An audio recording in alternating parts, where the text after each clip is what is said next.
nobody should just get in and be carried away to behave in ways that are not commensurate with the core ethics of the profession to save lives.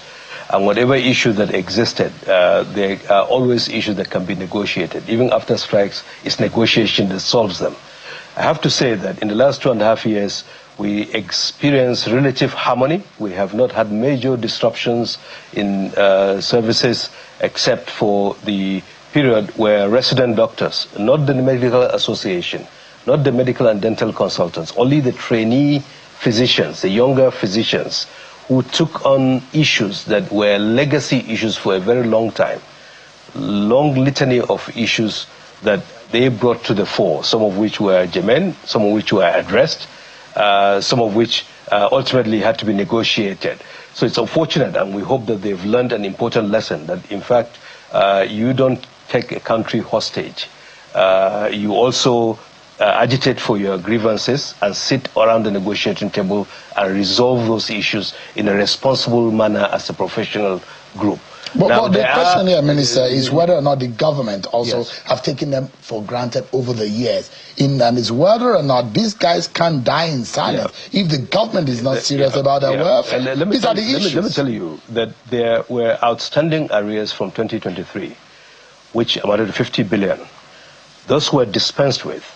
Minister of Finance was able to deal with them. There are medical residency transfers for 10 billion. Those were dispensed with. There are other issues of agitation around allowances and increments, which the Secretary to the Government convoked a collective bargaining agreement mechanism, which is known in labor relations, which is underway.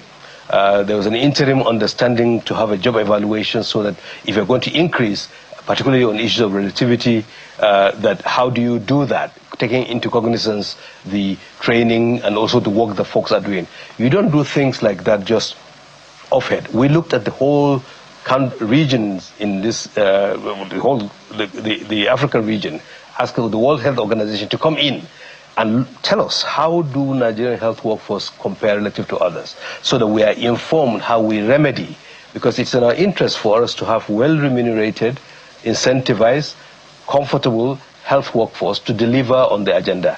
Thankfully, the Medical Association, the Nurses Midwife Association have all understood that. And I think the issue with the residents has now been resolved and they're back, and it's unfortunate any loss of life that was caused because of that. But still, I wouldn't use the word incensed. The Johesu issues, which is the Joint Health Sector Union, the others, also the doctors and nurses, they are a separate block. That is on the way, and there some of the issues have a long history behind them, and we are engaging through various channels to see how do we come to a common understanding as we engage on the CBA, so that at the end of the day we have a fair settlement, because you cannot expect that all that you ask for has to be done. It's only a child that will think that when I make a demand, I make a tantrum, all my requirements has to be met. It's give and take. There's the constraints of government itself. There's constraints of federal government relative to the states. There are also constraints of civil service and regulations that exist.